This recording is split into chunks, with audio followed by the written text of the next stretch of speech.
مسلسلنا بيبدأ برجالة شايلين بنت مغمى عليها، فبيودوها لساحرة البلد بتاعتهم وبيسألوها لو تقدر تحولها لجثة واحدة اسمها يين. فبتبدأ الساحرة تفحصها وفجأة بتتفاجئ وبتقول لهم إن الجثة دي اتولدت في نفس اليوم بتاع يين، بس بتلاحظ إن خط الطاقة بتاعها غريب قوي. وقبل ما يبدأوا بعمل السحر بيقع فانوس غريب جدا والجو بيتغير، فبيموت واحد منهم مخنوق والجثة بتطير وبيغمى على الساحرة. وما الكل بيختفي بتطلع جنية صغيرة من الفانوس اللي بيكون اسمها اتشي، فبتصحي الجثة اللي بنعرف ان اسمها فوي وبتقول لها انها اغمى عليها تاني والرجالة دي اصلا كانوا هيحولوها لجثة. فبتقول لها فوي وسيادتك بقى كنت مستنيهم يقطعوني يعني عشان تطلعي ولا ايه؟ فبتقول لها اتشي ما انت اللي ما حطيتيش زيت في الفانوس، لولا بس الراجل الكبارة اللي كان هيخلص عليكي دوت والمسمار خبط في الصخرة كان زماني دلوقتي للاسف فضلت برضه محبوسة. فبتقول لها فوي طيب بلاش كلام فارغ بقى وابدأ اسمعيني، انا قبل ما يغمى عليا الفانوس لقط حلم جديد ولازم ندخل الحلم ده انا وانت بسرعه عشان نساعد الميتين انهم يتخلصوا من هواجسهم، والا بقى احنا الاتنين اللي هنموت. فمثلا بنروح لحلم بيكون فيه بنت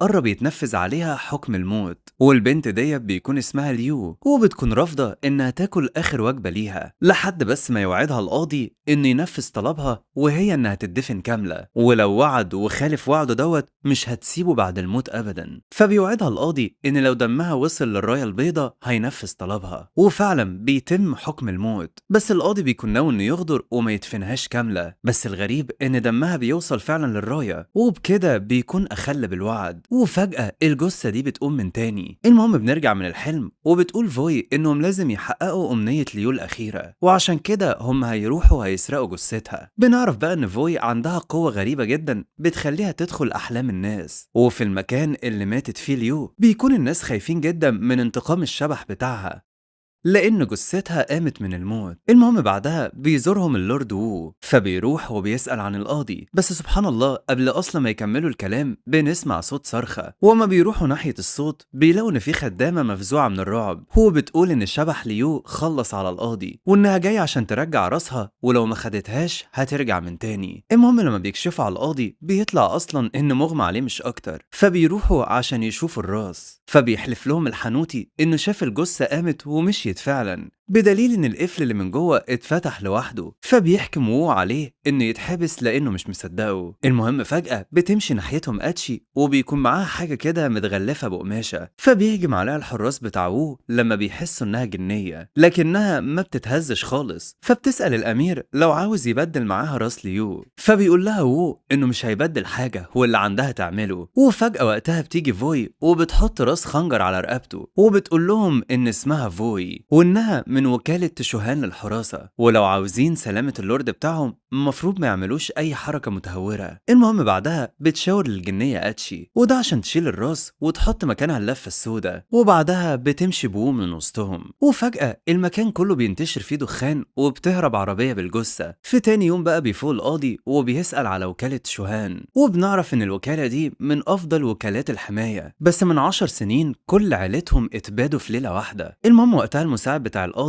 بيقول له ان كده وو ممكن يكون شك في حاجه، فبيقول له مش مهم لانه كده كده مجرد استبن وملوش اي مكان في القصر الملكي، بس انت لازم تبلغ عن اختفاء اللورد الخامس وكمان عن الوكاله الجديده ديت. وقتها فوي واتشي بيكونوا وقفوا بالعربية، فبتقول فوي انهم لازم يتخلصوا من الهاجس بتاع ليو والا مش هتقدر تصمد اكتر من كده. فبيقرروا انهم يدخلوا للحلم تاني، بس بيصحى وو من جنبهم في نفس الحلم تقريبا، فبيشوف ليو الشبح هو بيفضل يصرخ، فبيتصدموا كلهم وما بيكونوش فاهمين ازاي قدر يدخل معاهم الحلم. ساعتها بتهدده فوي بالسكينة، فبيعترف لها اصلا انه جه عشان امر سري من القصر، وحكم الاعدام اللي اتعمل قبل كده ده كان مجرد تمويه بس لان كان في ناس كتير قوي بيراقبوه. فبترد عليه فوي وبتقول له وانت طبعا استغليت الوضع، عموما احنا كده خالصين. فبيعرفها انه ما يعرفش اي حاجة هنا وانه عاوز اي حد يدله على الاماكن، فبتقول له انا مش هعرفك على حاجة. فبيقول لها خلاص تمام، انا كنت فاكركم على فكرة انكم عاوزين جثة ليو، يلا هروح انا بقى اسلمها احسن. فبيضطروا فعلا انهم ياخدوه معاهم وبيوصلوا لمدرسة بنات مهجورة، فبتسلموا فوي هناك تسليم اهالي وبتخليه يدخل هو الاول. فبيبص وقتها من فتحة الباب وبيلاقي فجأة ان في تمثال راسه بتتحرك ناحيته. طبعا وو بيتفزع من المنظر، فبتدخل فوي وبتقول له ده انا لو جبت دكر بط كان هيبقى ارجل منك، وبعدين انت ليه اصلا جايبني هنا؟ فبيقول لها وو صدقيني هتلاقي ادله كتير قوي هنا، وبعدين انت على فكره تقدري تخلصي عليا بالخنجر اللي معاكي، انت قلقانه مني ليه؟ وفجاه بيسمعوا وقتها صوت خبط من السطح، وما بيبصوا ناحيه باب السطح بتطلع عراس ليو. فبتجري فوي وبيتفاجئوا ان في عرايس كتير قوي قاعدين على مكاتبهم، وكلهم ملفوفين حوالين رقبتهم بالحبال، وكمان في صوت موسيقى بيشتغل. فبتطفي فوي الموسيقى ديت وبتمسك رساله كانت متعلقه في حبل،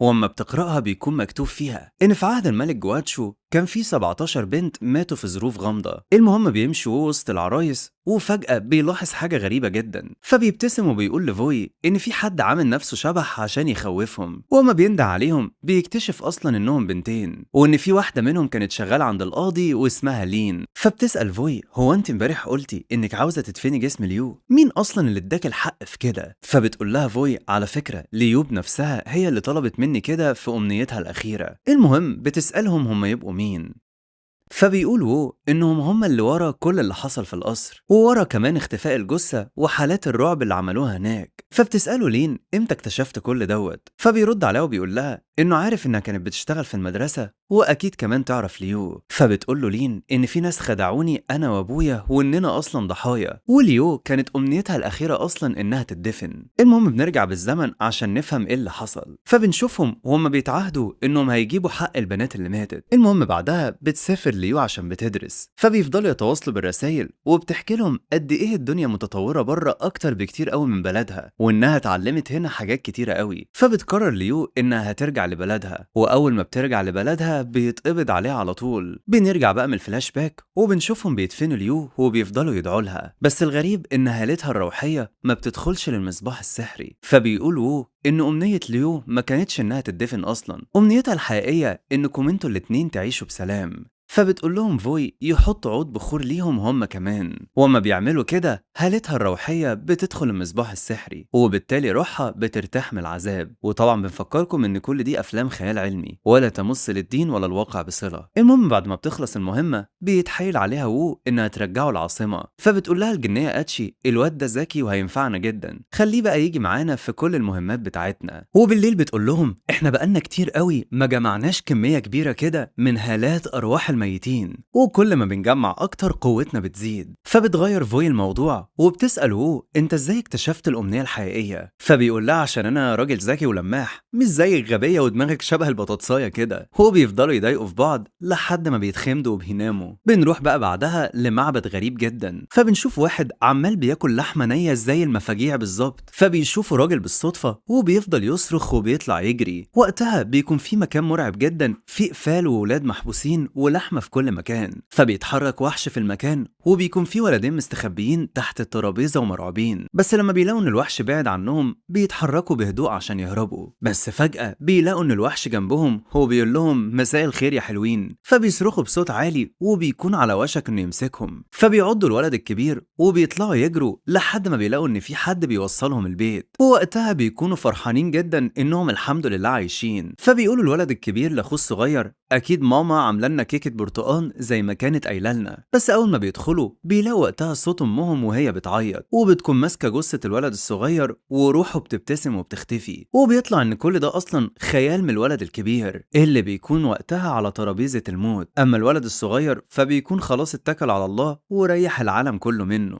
وفجاه بيصحى الامير وبيطلع اصلا انه كان حلم جديد. فبتقول له فوي عرفت امنيه الولدين. وعشان بس تبقوا فاهمين المسلسل وما تتوهوش مننا، الامير ده يا جماعه هو شخص المفروض بيشوفوه في عالم الاحلام، وهم اصلا اللي بيشوفوا الاحلام دي من خلاله لانها تعتبر احداث حصلت زمان في عصره قبل ما يموت. المهم الامير بيقول لها لا انا ما عرفتش امنيه الولدين دول قبل ما يموتوا. فبتقول له الجنيه اتشي ان المصباح السحري بيلقط الاحلام القريبه وبس، فاكيد ارواح العيال دي قريبه مش بعيد. فبتقرر فوي وقتها انهم هيروحوا لمدينه يونشوي، لأنها قريبة وممكن الأرواح دي تكون هناك. المهم في طريقهم بيسألهم وو عن المصباح السحري، ويا ترى هو بيحقق أمنيات الناس اللي ماتوا بسبب الجرايم ولا بيحقق كمان أمنيات الناس اللي ماتوا على فراشهم عادي، لأن ده بصراحة ظلم والمفروض إنه يحقق كل أمنيات الميتين. فبتقول له فوي نهارك أبيض، هنحقق أمنيات الميتين كلهم؟ هو إيه يا عم واحنا رايحين في رحلة ولا إيه؟ إحنا بنساعد بس الناس اللي حصل لها جرايم عشان روحهم ترتاح في قبرهم، وبفكركم كل ده خيال علمي لا يمس للدين بصلة. المهم بيسألها وو طيب ليه الأحلام كلها بتكون غامضة كده؟ وليه لازم إحنا اللي نكتشف دايما الحقيقة؟ يعني ليه مثلا ما بنعرفش حكاية الميت بالكامل في الحلم عشان نقدر نساعد روحه ونحقق له أمنيته ونخلص بقى؟ فبتشرح له إن الأحلام مش بتظهر فيها الحكاية بالكامل، لأن الميت أصلا بيكون عقله مشوش بسبب إن في حد بيخلص عليه، وطبعا بيكون مرعوب جدا ومش هيعرف يركز في أفكاره، ودورنا هنا إننا نعرف كل حاجة ونحقق له أمنيته. فبيسألها طيب هو المصباح السحري ده أصلا إيه قدراته السحرية؟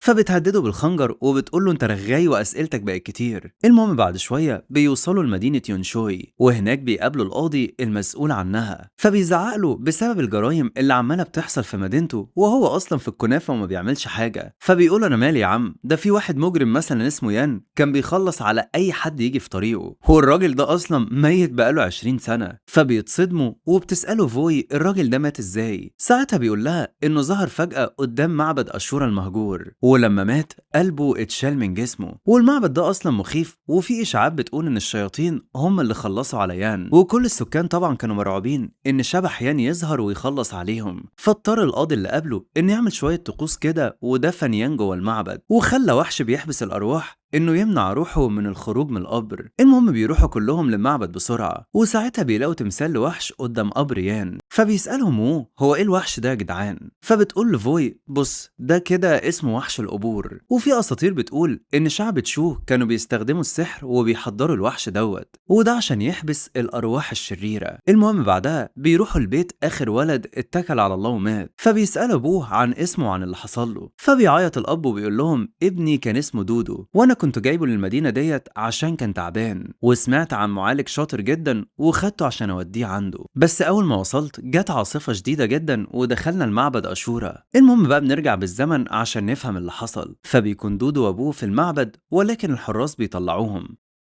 وده لأن المكان مليان أرواح شريرة، وساعتها المجرم يان بيكون مستخبي وفي بيت دودو بيوصل عشان يعالجه، وفجأة الولد بيختفي وبيطلع هو وأبوه عشان يدوروا عليه. فبيجري معالج بسرعة ناحية المعبد وبيبان إن لبس دودو واقع على الأرض، وأول ما بيدخل المعبد بيشوف المجرم يان وهو قاعد وعمال ياكل في جثة. والجزء الأول من مسلسلنا بيخلص على كده. بيبدأ الفيلم مع ولد اسمه يونج، وبنعرف ان يونج يتيم الام ومامته ماتت وهي بتولده، وما كانش في حد في الحياة دي باقي ليونج غير والده ابي وجدته. وكان يونج هو وعيلته من عيلة كاثوليكية متدينة، وكانوا كل اسبوع بيحضروا المجلس في الكنيسة. وفي يوم من الايام كان ابي عنده دورية ليلية، وبنعرف انه شغال في شرطة المرور، وابي ويونج ودعوا بعض وما كانوش يعرفوا ان ده هيكون اخر لقاء ما بينهم. ابي وهو في الشغل وقف عربية هو وصاحبه كان فيها شاب وبنت، وكانوا الاتنين عينيهم لونها احمر ومخيفة، واضح انهم ممسوسين من الشيطان. وبنشوف خاتم مع الشاب ده لونه اسود ومرسوم عليه طائر، والخاتم كان فيه نور احمر شديد خارج منه. وقتها ابي هو وصاحبه الشرطي بيطلبوا من الشاب الرخصة، لكن الشاب بيدوس بنزين وبيهرب من الشرطة، لكن بيكون ابي ماسك في شباك العربية وبيجري الشاب بيه، والشاب مش بيرضى انه يفرمل وبيمشي بسرعة عالية جدا. وبنشوف ان البنت بيتحول وشها لوش مرعب، وبيوقع الشاب ابي من العربية وبيرميه على الطريق، وبيرجع يدوس ابي وبيهرب بسرعة. وبيتبلغ يونج وجدته بالاخبار دي، وراحوا على طول للمستشفى وعرفوا ان حالة ابي سيئة جدا. فجري بسرعة يونج على الكنيسة وفضل يدعي الرب ان ابوه يخف ويرجع يقوم له. وبيجي الكاهن وبيقول ليونج ان الرب هيحقق له امنيته، فبيشكره وبيرجع للبيت وبينام. وفي الليل بيموت والد يونج، وبيجي ابي لابنه في الحلم وبيطلب منه يكون راجل صالح ويساعد الناس، وبيوعده انه هيفضل معاه وهيحميه من اي اذى. وبيسلم ابي على ابنه وبيديله خاتم بيطلع نور. ووقت الجنازة حضر الكائن اللي قال ليونج ان الرب هيحقق اللي بيتمناه، لكن يونج ما كانش طايقه لما شافه رمى الصليب على وشه، وقال للكاهن انه قاتل وكذاب وانه مش مسامحه لا هو ولا الرب بتاعه. وبعد 20 سنة من اللي حصل ده بنشوف يونج بعد ما كبر وكان وراه ماتش ملاكمة، وبنعرف انه بقى بطل العالم في رياضة الام ام اي. ولما يونج دخل الحلبة شاف خصمه راسم وشم على جسمه عليه صورة للمسيح، وده اللي بيفكره بابي، وبيزعل جدا لما بيفتكر وفاته. لكن فجأة يونج سمع صوت بيقول له يخلص على خصمه وينتقم لوالده، وده لان خصمه حاطط صورة المسيح اللي خلص على ابي. وفعلا يونج بيسمع كلام الصوت ده وبيضرب يونج في خصمه بطريقة عنيفة جدا وكان هيخلص عليه، لكن الحكم اتدخل وبعد يونج عنه قبل ما يموت الخصم بتاعه. وبعد ما بيخلص الماتش بيركب يونج طيارة الرجوع للبلد بتاعته. وقتها يونج حلم وهو نايم بابي، وفضل ماشي ورا ابي لحد ما وصلوا عند صورة ابي وصليب، وسمع يونج نفس الصوت وهو بيقول له ينتقم ويكسر الصليب. فبيروح يونج يمسك الصليب علشان يكسره، ولما بيجي يرمي الصليب بيلاقيه لزق في ايده مش عايز يطلع، وفجأة الصليب بيولع في ايد يونج وبيخرج دخان لونه اسود من جسم يونج.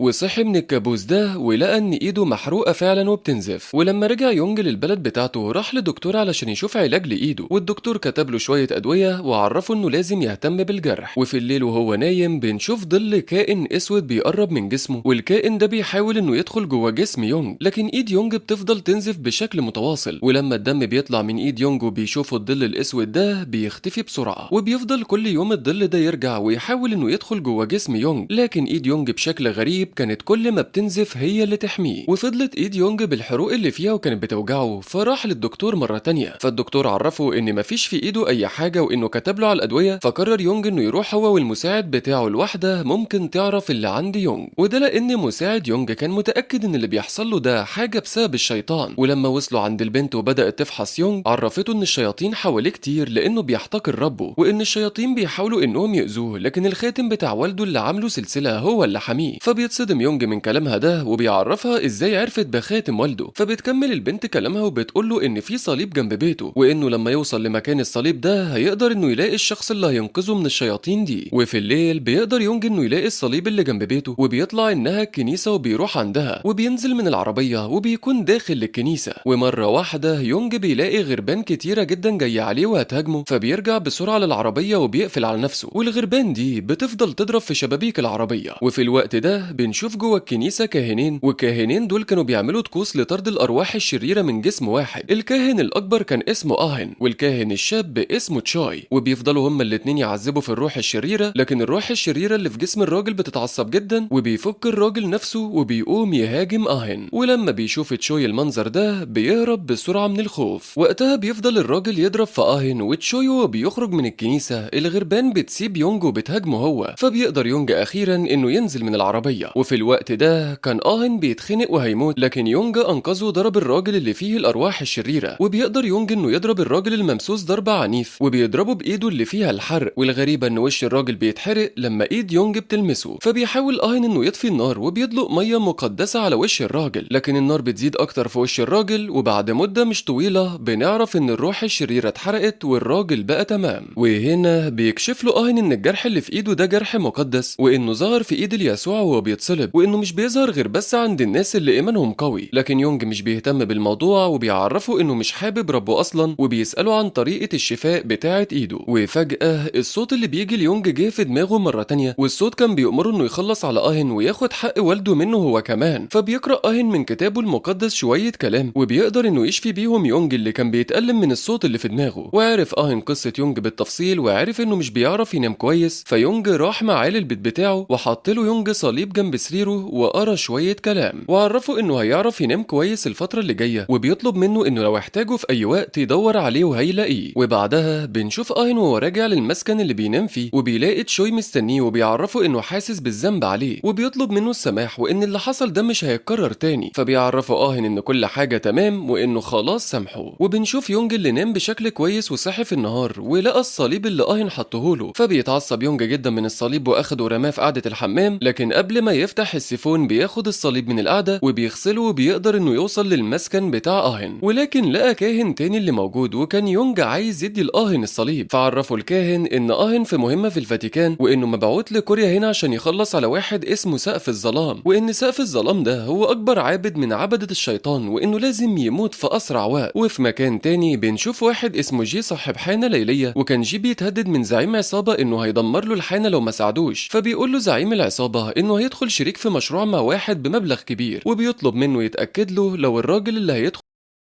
معاه ده مضمون. وفجأة بنلاقي إن جي بيطلع نفس الخاتم اللي كان مع الشاب اللي خلص على أبي، وبيعور جي نفسه بالخاتم لحد ما بيخلي إيده تنزل دم، وبيرسم بالدم بتاع إيده تعبان في نص كفه. وبيقول جي لزعيم العصابة إن شريكه ده مديون بفلوس كتير في القمار، وإن بعد ما ياخد الفلوس هيسافر لدولة تانية. وبيطلع إن جي هو الشاب اللي خلص على أبي فعلا، والغريبة بقى إنه بنفس شكله، ولا كبر ولا شكله اتغير. فبيروح زعيم العصابة وبيخلص على الشخص اللي كان هينصب عليه، وبنشوف جي بيصلي للشيطان وبيعبده، وبيتحكم في روح زعيم العصابة وبيقدمها قربان للشيطان. وهنا بقى بنفهم ازاي جي لسه شاب لحد دلوقتي، وده لانه بيقدم ارواح الناس قرابين للشيطان علشان يفضل شاب. وبيطلع ان جي كمان هو سقف الظلام اللي بيدور عليه. وفي الوقت ده مع يونج اللي كان نايم بيهاجموا الارواح الشريرة مرة تانية، وده لانه ما كانش معلق الصليب جنبه. وفي النهار بيروح على طول يبلغ باللي حصل له، فبيديله حاجة مقدسة جدا وقال له انها تحميه من اي روح شريرة. وبعد كده كان هيروح جلسة طرد أرواح، فقرر يونج إنه يوصله في طريقه، وعرفه إنه هيعمل الجلسة دي لوحده لأن تشوي خايف من الجلسة اللي فاتت. وبيوصلوا عند البيت بتاع المصابة، ونزل من العربية ودخل العمارة. فبص يونج عليه وافتكر كلام أبي وإنه يساعد الناس، فقرر إنه يساعد في الجلسة، ونزل على طول وراح له قبل ما يطلع. فطلعوا لشقة البنت المصابة، وفضل يفحصها وما لقاش عليها أي أعراض شيطانية، لكن كان عارف إن في شياطين بيقدروا إنهم ما يبينوش نفسهم في جسم الضحية. فجاب ميه مقدسه وقال ليونج يوقف حركه البنت، وفعلا يونج داس على البنت وكتفها ودلق الميه في بق البنت، وطلع دخان من بقها. وساعتها الروح الشريره اللي جوه جسم البنت بتتعصب جدا، وبتضرب الروح وبترميه لبعيد. ولما بيحاول يونج انه يتدخل، الروح الشريره بترفعه في السقف وبتدوس عليه، وبتتكلم معاه الروح الشريره وبتعرفه انها كانت لابسه الشخص اللي خلص على ابي. فتعصب يونج جدا، وبكل قوته وقع البنت ووقع نفسه من على السرير، وفضل يخنق في البنت بكل قوته وهو الغضب مليه. لكن لحسن الحظ بيلحقوا قبل ما يخلص على البنت، وبيستخدم يونج ايده بيحطها على راس البنت، وبتتحرق البنت زي الراجل اللي في الاول، والروح الشريره بتخرج منها. وفي الوقت ده بنشوف جي بينزل من عينه دم، وده بسبب ان هو اللي كان بيتحكم في البنت الممسوسه. وكان يونج بيسال ان هو ازاي طلع له الجرح اللي في ايده ده، مع انه هو ايمانه ضعيف جدا. فعرفه ان ربه بيحبه جدا، وانه انعم عليه بالقوه دي. وبعدها بيتكلموا مع البنت اللي كانت ممسوسه، لكن فجاه البنت عينيها بتنزل دم بكميات كبيره. وبنشوف جي بيلعب في دميه معاه وبيفقع في عينيها، وبيطلع انه بيتحكم في البنت من بعيد، وبيكون جي ناوي يقدمها قربان للشيطان. لكن قدر انه يلحق البنت وانقذها من تحت ايد جي، وحرق الدميه اللي مع جي، وخلاه ما يقدرش يتحكم في البنت من تاني. وقالوا للبنت انهم هيبقوا يقابلوها في وقت تاني. وبعدها بيرجع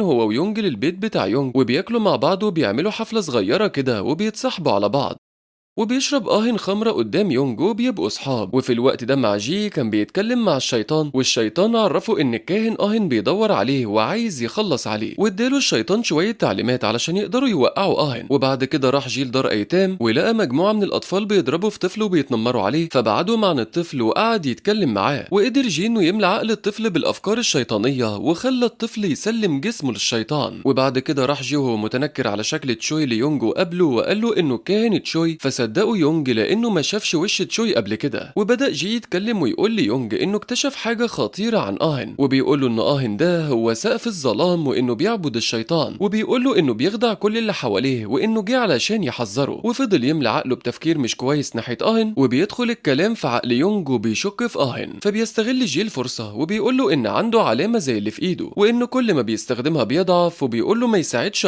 لانه بيحاول يضعفه. ومع الطفل اللي جي سلم روحه للشيطان كانت الراهبات ملمومين حواليه، وبيتبلغ بحالة الطفل، وبيتصل على يونج علشان يساعده، لكن يونج مش بيرد عليه وكان خايف منه، فاضطر انه يروح لوحده وينقذ الطفل. ولما وصل حط ختمه في راس الطفل، والطفل كان بيتألم جدا وما كانش قادر يعمل اي حاجة. وفي الاخر روح الشيطان بتخرج من جسم الطفل، وبينام الطفل على الارض، لكن فجأة بيصرخ صرخة مرعبة، وبيطلع ان الطفل ده لسه جواه 666 روح شريرة، وان الكمية دي من الارواح الشريرة مش هيقدر عليها لوحده. لوحده. فبيقوم الطفل وبينط على اهن وبيفضل يضرب فيه، وبتحاول راهبة من الراهبات انها توقف الطفل بالصليب، لكن الطفل بيضربها هي كمان. وقبل ما يخلص الطفل عليها كان يونج وصل وبيضرب يونج الطفل وبيعوره في ايده اللي فيها الجرح. فبيحط يونج الدم بتاعه على الطفل، وبنشوف النار اللي مولعه في جسم الطفل، وبيجيب يونج الميه المقدسه وبيرشها على الطفل، وفجاه النار بتهب بقوه كبيره، وبكده كل الارواح الشريره اللي كانت في الطفله خرجت. وساعتها بيعرف جي اللي حصل وبيقرر انه ينتقم، فبيبعت كلب مسعور عند الطفل وبيخليه ياكله. وبكده جي استفاد لانه قدم الطفل قربان للشيطان اصلا لما الكلب اكله. وبيدي الشيطان لجي نايف فيه سم عشان يخلص بيه على يونج واهن. وبيتبلغ اهن ويونج باللي حصل للطفل، وراحوا للمشرحه علشان يصلوا على روحه. ووقت ما كانوا بيصلوا النور كان بيفضل يطفي ويفتح. وفجاه يونج بيلاقي قدامه جي، فبيجري ناحيه المكان اللي جي بيجري عليه وبيفضل يطارد فيه، ولكن في الحقيقه ده بيطلع فخ من جي. فبيرجع يونج بسرعه عند اهن ولقى ان جي حاطط على رقبته النايب، وهددهم جي وقال ليونج انه يتنازل عن الجرح اللي في ايده ده وهو مش هيأذي اهن. وكان فعلا يونج خلاص هيتنازل عن الجرح ده، لكن فجاه اهن بيدخل النايب في رقبته، وعلى طول جي بيختفي وبيبقى زي الغبار. وبعدها بياخد يونج اهن على طول وبيرجع بيه للكنيسه، وبيديله تشوي وبيقول له يرعاه لحد ما يرجع. وقبل ما يونج يمشي بيديله اهن الخاتم بتاعه، وعرفه ان الخاتم ده بيطرد الارواح الشريره. فاخدوا يونج منه، وتشوي كمان اداله بدله وعرفه انها كانت بدله من اهن ليه لكن هو يستحقها. فلبسها يونج واخد من البنت اللي كان فيها الروح الشريره عنوان الحانه بتاعت جي. وفي الوقت ده كان جي خلى كل رجالته ممسوسين بالشياطين. وبعد ما بيوصل يونج بيبدا انه يتقاتل مع رجاله جي الممسوسين، وبيطهر يونج روحهم كلهم وبيطلع الشياطين اللي فيهم. وبنشوف جي اللي كان مرعوب من يونج وطلب من الشيطان انه يديله القوه اللي يقدر يواجه بيها يونج. فقال له الشيطان يطعن نفسه بالنايب اللي معاه في قلبه، وبعد ما يطعن نفسه يرمي جسمه في ميه القرابين. وفعلا جي طعن نفسه ورمى نفسه في الميه. وفي الوقت ده كان نزل يونج للدور اللي جي فيه، وشافه يونج وهو بيرمي نفسه في الميه. وخرج جي من الميه وهو جسمه متحول بالكامل، وكان جسمه شبه التعبان، والشيطان اداله قوه كبيره. وبيبدا القتال ما بين الاتنين، وكان جي هو اللي مسيطر في الاول، والجرح قوته ما كانتش ليها اي نتيجه بالنسبه للقوه بتاعت جي. وفضل جي يضرب يونج ضرب عنيف جدا لحد ما جي طعنه بالنايف في رقبته، وخلى السم يدخل في جسمه، ويونج اغمى عليه. وساعتها